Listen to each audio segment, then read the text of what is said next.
어서 오십시오. 돈이 되는 이야기 맛있게 떠먹여 드립니다. 심야에 즐기는 경제야시장, 저는 박정호입니다.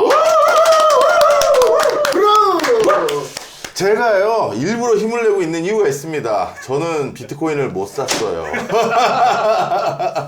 근데 지금 비트코인 사놓은 사람들 얼마나 신이 날까. 뭐 전 정말 그런 생각을 합니다. 자, 그래서 오늘 정말 한번 허심탄회하게 코인 지금이라도 들어가야 되는 거냐, 이거 아무리 봐도 느낌상 이 트럼프 얘 사놓은 것 같은데 미리. 그래서 오늘 이 얘기를 좀 전문적으로 털어보려고 하는데요. 사실 코인 투자하시는 분들 중에서도 저는 사실 전문가라고 생각하시는 분들이 많이 있습니다. 솔직히 있는데 우리 아직까지 일반인들 중에서 코인에 대해서 선입견 있는 분도 계시고, 그게 선입견인지 그분들이 맞을지 그것도 사실 잘 모르겠고, 그러다 보니까 나름대로 코인만 전문적으로 하시는 분들의 얘기는 그러려니 하고 들으시더라고요. 그래서 저는 오늘 정통파 학자이자 그리고 코인에 대한 이해도 해박하신 분을 어렵게 모셨습니다. 야, 방송 스케줄이 왜 이렇게 많고 강연 스케줄이 왜 이렇게 많으신지 김상윤 중앙대학교 컴퓨터학과 교수님 나오셨습니다. 안녕하세요. 네, 안녕하세요. 디지털을 연구하는 중앙대학교 김상윤입니다. 오늘 코인 털어달라고 나왔는데, 네. 제가 뭐 코인 전문가는 아닌데 코인 가격이 올랐다고 저를 부르시면은, 네. 제가 그럼 막 이렇게 더 올라간다고 얘기를 해야 되나요? 아니면 아유, 그냥 객관적으로 아는 찬물을 거를. 확 끼얹어야 되나요? 찬물을 끼얹어도 좋아요. 좋습니다. 예. 우리는 남이 돈 번 거 배합하는 스타일입니다. 확 끼얹어 주세요. 저 조금 벌고 있습니다. 아, 그래요? 네네네. 사셨어요, 일단? 왜 뭐 실험 삼아 네. 조금 투자하고 있습니다. 일단 그거부터 여쭤보죠. 언제 사셨어요? 저는 2020년경부터 조금씩. 그럼 얼마야? 근데 그 들어간 시기가 별로 안 좋았어요. 아, 2020대 고점에? 맞아요. 예, 그 당시에는 좀 고점이어서 네. 한참 고생을 하다가 예. 뭐 이제 작년 어느 시점부터 조금 플러스로 돌아서서, 근데 뭐 그렇게 큰 돈은 안 들어가고, 네. 저도 이제 이 분야를 연구해야 되니까 네네. 약간의 그래도 돈을 실어놔야 관심을 가지지 않습니까? 그건 그렇죠. 근데 이제 무작정 많이 실어놓으면은 네. 무조건 올라간다 이렇게 또 긍정적으로 보게 되는데, 적당히 실어놔서 약간 객관적으로 균형감을 볼 수 있게끔. 가지고 네네 그렇게 보고 있습니다. 그 적당히가 얼마인지 슬쩍 써보세요. 역시 설득이 좀 있어. 제가 생각한 것보다 조금 높네. 알겠습니다. 공 하나 빼셔야죠. 앞자리만 내가 봤는데 그럼 2만 원이야? 자, 농담이고요. 이 코인요, 조금 이제 허탈해요. 솔직히 저도 우리 경제 야시장에서 투자로 돈 버는 방법도 알려드리고 우리 경제적인 고충 상담도 해드리려고 하는데, 솔직히 오해하지 마십시오. 그 코인 투자하시는 분들 정말 오해하지 마십시오. 제가 무슨 고춧가루 확 뿌리는 건 아닌데요. 우리 김 교수님도 학교에서 학생들 가르치시잖아요. 네. 예. 그런데 이 가끔 캠퍼스에는 우리 중대도 그런 친구 있을 것 같은데, 코인으로 돈 번 친구들 좀 소문난 애들 있죠. 있죠. 네. 네. 저희 학교에도 수업에 안 들어오는 친구들도 있어요. 저희 학교도 유명한 애가 3명 있어요. 그래요? 그 중에 대표적인 그 노란색 그 포르쉐 타고 다니는 친구. 이 친구는 유명하구나. 예, 네. 군대 가기 전에 알바로 정말 일본어 할 뻔했네. 악착같이. 악착같이. 악착같이 돈을 모은 다음에 그거를 그냥 군대 가기 전에 전부 빚에 넣는 거예요. 그리고 잊고 살았네. 그렇죠. 잊고 가서. 살았죠. 네. 근데 그때가 장이 너무 좋을 때였어요. 갔다 왔더니 뭐 인생이 바뀐 거죠. 솔직히 말해서. 네네. 빚에도 넣고 또 다른 것도 넣었는데, 알트도 네. 넣었는데, 그 알트도 수익률은 더 높았는데 이제 거기 많이 넣지는 않고. 네. 하여튼 그래서 진짜 달라졌어, 얘가. 근데 생각해 보세요. 주변에 그렇게 돈 번 학생 하나 있다. 아니면 우리 직장, 우리 회사 안에 그렇게 해서 갑자기 몇십억 번 사람이 있다라고 하면, 일단 학교는 면학 분위기 완전히 깨지고, 직장은 근로 분위기 완전히 깨지고. 그렇죠. 예. 그래서 저는 솔직히 이번 비트코인이 또 뜨거워진 게, 또 그냥 한 땀 한 땀 열심히 사는 사람들만 허탈하게 하는 경우도 있거든요. 나만 바보 되는 것 같고. 그렇죠. 자, 그래서 저희 경제 야시장에서는요, 그냥 허탈해 하지 말고 지금이라도 생각해서 들어가야 될지 말아야 될지 이제 한번 판단해 보자는 거예요.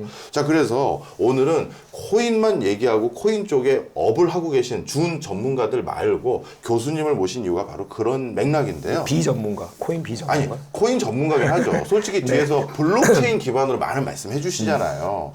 그런데 그래도 코인도 객관적으로 말씀해 주실 분이니까. 자, 결론부터 먼저 여쭤볼게요. 두 가지 먼저 여쭤보겠습니다. 일단 대선 이후 비트코인 오르기 시작했어요. 오늘 장중에 10만 불 들어간 걸로 제가 들었거든요. 네. 예. 더 오릅니까? 아니면 당분간 잠깐 주춤합니까? 당분간은 주춤할 수 있죠. 당분간? 근데 더 오릅니다. 아. 그러니까 공통적으로 이제 비트코인 투자하는 분들은 네. 반감기 이후 최대 1년 6개월까지 보거든요. 반감기가 2024년 4월이었습니다. 네. 1년 6개월 더 해보십시오. 그러면 2026년까지도 25년 10월이죠. 그러니까 지금이 올해가 2024년 11월이니까 예. 아직 한 10개월 정도 더 남았네. 남아 있다. 예, 예. 일단은 예. 우리가 이제 그렇게 예상을 할 수가 있는 겁니다. 예. 그러면 단기적으로 내려갈 수 있죠. 단기적으로는 주춤할 수 있지만 뭐 적어도 1년 정도는 당연히 올라간다. 자, 그러면 그 다음이 중요해요. 어디까지 올라갈 거라고 보세요? 일단 그 반감기로 말씀하셨던 네네. 2025년 10월 달 네. 그때까지는 우리 교수님 의견이어도 되고 내가 아는 주변의 이쪽 분야의 고수들은 이렇게 얘기하더라. 네네. 이것도 괜찮아요. 네. 고수들 마이클 셀러 있죠. 네. 네. 마이크로 스트래티지. 예. 비트코인의 전 세계 1등 추종자. 예. 이분은 지금 현재 33만 개 가지고 있습니다. 예, 알죠. 네. 이분은 100만 달러 얘기하더라고요. 내년 2025년 10월이요? 이번 반감기 이후에. 100만 근데 달러면 말이 얼마야? 자주 바뀌어요. 네. 근데 어쨌든 이분이 최대치라고 보면은 네. 현실적으로 여러 전문가들의 의견을 종합하고 저도 좀 근거를 가지고 말씀을 드리자면은 일단 네. 비트코인은 기본적 분석이 안 되잖아요. 예. 기업 주식 분석하듯이 그렇죠. 뭔가 우리 뭐 이익이라든지 실적을 바탕으로 평가할 수가 없죠. 그렇죠. 네. 그러다 보니까 과거의 사례에 비추어 봐야 됩니다. 예. 4년 전, 8년 전에 어땠는지. 예. 반감기 이후에 지난 2016년 예. 두 번째 반감기 때는 20배 올랐어요. 20배. 네. 2020년 요 앞에 반감기 예. 때는 8배 올랐습니다. 8배. 네. 자, 그러면은 뭐 산술적으로 20배, 8배 그다음 몇 배입니까? 4배네. 아니죠. 4배보다 밑이죠. 3배 정도. 이렇게 반으로 떨어지는 건 그렇죠, 아니군요. 그렇죠. 예, 그렇네요. 2.5분의 1로 줄어드니까 3배 정도라고 봤을 때 네. 이번 반감기였던 2024년 4월에 대충 하나로 한 9천만 원 정도였어요. 네. 3배 해보십시오. 예. 그러면 거의 뭐 3억이네요. 2억 7천이죠. 예. 이걸 전 최대치라고 봅니다. 최대. 최대치. 맥스고요. 자, 이 최대치에서 좀 깎일 수 있는 요인들이 있어요. 예. 일단 이해관계자들이 매우 복잡해졌죠. 예. 과거에 4년 전, 8년 전 비트코인은요. 대부분의 참여자들이 채굴자, 크립토 종사자, 예. 일부 좀 선각자들인 투자 운용사들, 예. 그리고 개미들 이런 정도였거든요. 네. 그러면은 이게 반감기라고 하는 기술적인 이벤트가 있죠. 이것에 대해서 다들 긍정적으로 반응을 했어요. 그렇겠죠. 다 같이 즐기는 장소죠. 네. 자, 그런데 지금은 누가 들어와 있습니까? 기관. 기관 들어와 있고요. 큰 손들. 네. 그러니까 이게 월가의 전통적인 부호들이 미국 ETF 상품으로 들어와 있어요. 예. 거기다 국가들도 들어와 있습니다. 그렇네요. 지금 뭐 어떻게 보면 연준에서 ETF로 인정하고 난 뒤에 묵직한 사모펀드, 기관 투자자 그리고 국가들도 뭐 엘살바도르 같은 데는 맨날 캔대니까. 돈 엄청 벌었죠, 엘살바도르. 그러니까요. 엘살바도르 대통령 한번 만나보셔야 되죠. 그 대통령 사실 그 사람 탄핵 직전까지 갔잖아요. 비트코인 가격 떨어져서. 그러다가 그분이 비트코인 대통령 아니에요? 트럼프가 아니라? 원래는 그렇네. 그렇죠. 네, 원래 그래야죠. 그리고 비트코인 가격 오른 다음에 뭐라고 하는지 봤죠? 네. 봤지? 봤지? 네? 하면서.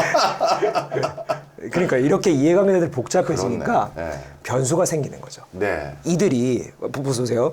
전통적인 월가의 금융권은요, 이 수익을 2배, 3배까지 원하지 않습니다. 그렇죠. 그렇지 않습니까? 예. 전통 자산들은 아주 안정적으로 올라가요. 근데 비트코인은 조금 위험한 자산이라고 그들이 여긴다 하더라도 네. 목표 수익률이 좀 보수적일 수 있어요. 그 말은 적정 수준에서 먼저 선택을 던지는구나. 그럴 수도 있다는 네, 네, 네, 그런 그렇죠. 변수들이 작용하기 때문에 네. 맥스로 제가 얘기했던 2억 7천보다는 하회할 것이다. 네. 그래서 저는 최대 2억 5천. 네. 그리고 한선은 그래도 1억 7, 8천 정도 봅니다. 그럼 지금 현재 1억 4천 정도 되죠. 네네. 네, 그러면 아직 상승 여지는 충분히 있죠. 자, 그럼 정리 한번 해볼게요. 우리 마이클 전 세계 비트코인 1등. 네. 이 사람은 그러면 예전에 한때 왜 100만 불까지도 얘기한 거예요? 100만 불이면 우리 13억인데. 네, 전 세계에 두 분 있죠, 딱 그 마이크로 스트래티지 마이클 셀러랑 그다음에 돈나무 언니로 불리는 예. 돈나무 누나. 네, 돈나무 누나. 네. 이 두 분이 최고 강세론자들이죠. 그러니까 말이 매번 바뀌는데 항상 하이를 불러요. 예. 그래서 뭐 이분의 얘기는 그냥 참고로 해라. 흘리고 예, 이분은 정말 이상적으로 비트코인이 전 세계 모든 자산을 압도하는 상황이 됐을 때를 전 상정한 것이다라고 말씀드릴 수 하긴 있습니다. 두 분의 얘기는 우리 코인 종사자에 준하는 사람들의 발언이라고 일단 차지하고 그리고 그동안 이제 어떻게 보면 히스토리컬리 통계적으로 봤었을 때 최소 2.7배 이 정도 생각할 수가 있고 그렇게 되면 맥스가 2억 7천. 2억 7천 정도. 예. 그리고 보수적으로 잡았을 때 네, 한 1억 7, 1억 8천. 7, 8천. 네. 그러면 아직까지는 업을 또 볼 수도 있는 여지가 꽤 네네네. 있다는 거네요. 그렇죠. 자, 그리고 한 가지 더. 네. 이게 뭐 사실 앞서 말씀드린 거는 뭐 과학적인 근거는 없잖아요. 그렇죠. 근데 조금 더 근거를 가지고 이제 합리적으로 설명드리려면은 예. 금과 비교를 한번 해볼 필요가 있어요. 금. 네, 비트코인을 우리가 디지털 금이라고 부르죠. 그러니까 여기서 제가 말씀을 드리려고 그랬어요. 제가 비트코인에 대해서 초반에 관심을 좀 덜 했던 게 비트코인을 이게 화폐다. 저한테 그렇게 세일즈를 했단 말이에요. 근데 저도 경제학자로서 이건 화폐는 아니었거든요. 그래서 내가 관심을 좀 등한시한 거야. 그리고 오르고 났더니 저한테 이제 와서 그쪽 종사자들 하는 소리가 이게 사실 금이야. 아니 진작부터 금이라고 얘기를 하지. 교수님 금 주머니 안 넣고 다니세요? 커피 사 먹을 때 이렇게. 그 금하고 화폐는 다른 거잖아요. 그럼 진짜 금이라고 얘기했으면 나도 들어갔지. 그러니까 이게 그 트럼프도 이번에 SEC 게리 겐슬러 위원장을 해임만 했잖아요. 네. 그래서 오늘 날짜 발표됐더라고요. 1월 9일까지만 근무하겠다. 네, 맞아요. 게리 본인이 겐슬러 알아서 냈더라고요. X에 올렸어요. 그럼 이제 그다음 후임으로 이제 얘기가 되는 뭐 사람들이 있는데 어쨌든 그거는 나중에 말씀드리고 이게 SEC가 주로 암호화폐에 아주 결정적인 이제 언사를 하는 기관이었는데 네. 이것의 중심이 이제 CFTC 네. 선물 상품 위원회로 넘어갈 수가 있다. 네. 그럼 결국 이제 비트코인은 완전한 상품으로 인정받는 것이죠. 그렇죠. 그래서 이제 금이랑 비교를 해보면요. 예. 우리가 금이 전 세계 자산 클래스 1입니다. 그죠? 예. 시가총액이 한 우리나라 또 2경 정도 돼요. 2경. 오, 예. 근데 비트코인이 최근 상승하면서 은을 제쳤어요. 네. 6위로 올라왔습니다. 예. 비트코인이 오늘 시세로 보면은 한 2,000조 좀 넘겠죠? 야. 그죠? 그러면은 금이라고 디지털 금이라고 비교를 했을 때 네. 2경과 2,000조니까 몇 배 여력이 있습니까? 10배 이상. 10배 정도 상승 여력이 있죠. 만약에 이 전통 투자사들, 금융사들이 들어와서 이걸 금의 위상으로 격상시킨다라고 하면은 금과 그 지분을 나눠 가지겠죠. 그렇네요. 그러면은 금의 가치가 다소 떨어지고. 희석될 수 있고 그다음에 그 비트코인이 그 정도로 올라가게 되면은 10배까지는 아니라도 7, 8배까지 상승 여력이 장기적으로 있다. 이번 반감기 아닙니다. 네네. 뭐 10년 후, 뭐 20년 후에 그런 정도 한 뭐 1.5경에서 1.5경이라든지 뭐 그런 정도면은 지금보다 한 최소한 7배, 8배 정도 장기적으로 이런 장기적으로. 위상 강화에 어떤 요소가 있을 수 있다라는 말씀을 드릴 수 있죠. 그럼 최근 금값이 천정부지로 계속 오르다가 비트코인 강세로 돌아서고 나서 잠깐 금값이 떨어지게 된 맥락도 비슷하게 해석해도 될까요? 뭐 그거는 사실 기술적으로 따져봐야 될 것 같고요. 뭐 기본적으로 우리가 금이라고 하는 자산을 어떻게 인식합니까? 그냥 안전자산. 그죠, 안전자산이죠. 키핑할. 네, 경기 상황과 반대로 돌아가잖아요. 이게 뭐 주식이나 뭐 달러 이런 쪽과 반대로 해칭하는 수단으로 쓰기 때문에 이것을 이제 비트코인의 기본적인 특성이 탈중앙화잖아요. 기존 금융권과 조금 독립적인 자산이잖아요. 근데 이것을 이제 금으로 인식하는 경향들이 있는 거죠. 다만 아직까지 비트코인의 정체성이 좀 갖춰지지 않은 것 같아요. 이걸 정말 금과 같은 안전자산, 해칭자산으로 인정할 것이냐, 아니면 그냥 뭐 나스닥과 연동해서 뭐 이런 뭐 일반 다른 상품 화폐와 연결돼서 뭐 이렇게 볼 것이냐, 이게 전통금융권이 들어와서 어떤 정체성을 구축하느냐가 앞으로 1, 2년 사이 결정이 되겠죠. 그런 변수는 있다고 그럼 봅니다. 일단 이렇게 대놓고 여쭤볼게요. 좀 우리가 제가 다른 데서 출연했을 때보다 우리 경제 아시장을 제가 좀 세게 토크를 합니다. 네. 이해하셔야 돼요. 욕을 하시는 거예요? 아니, 그 직전까지 갑니다. 그러세요? 이상한 소리 하고 그러면 저는 화내고 그러라고 시켰어요. 자, 아니 이렇게 비트코인이 중장기적으로 7, 8배 간다. 그리고 올해 이번 반감기 안에 최소 1억 7천이 간다. 그리고 높이 보면 2억 7천도 가능하다. 이렇게 전망을 다 듣고 나름대로 합리성이 있다고 판단하는 교수님은 왜 더 안 샀어요? 솔직히 얘기해 보세요. 돈이 없어요. 아휴, 돈 좀 주세요. 상윤아, 너 나한테 그러면 안 돼. 너 여기 방송 공중파가 아니야. 형 막 나가도 된다고 그랬어. 내가 네가 돈이 든 거라는데. 투자하고 싶은 데 너무 많아가지고. 하긴 기술 쪽을 더 잘하시니까. 그냥 적당한 뭐 포트폴리오 구성한 거죠. 뭐. 네. 네네. 아니 그래서 더 사실 생각은 있으세요? 지금요? 네. 지금은 없습니다. 왜요? 오른다며. 그게 이제 변동성이 크니까요. 네. 이게 이제 오르기 시작하는 상승폭이 변동폭이 더 커지거든요. 네. 이렇게 휘청휘청합니다. 네, 네. 그래서 그냥 저는 그 단가를 유지하면서 그냥 여유 있게 가고 싶어서 뭐 나름의 아직 위험 자산의 성향을 갖고 있잖아요. 그래서 그냥 적정한 제가 커버할 수 있는 수준은 좀 집어넣어놨고 그래서 더 아까 이상은 말씀하신 집어넣- 것처럼 2억만 딱 넣어놓고 그냥 계속 공 하나 지켜보겠다. 빼라니까요. 자꾸 2천만 원?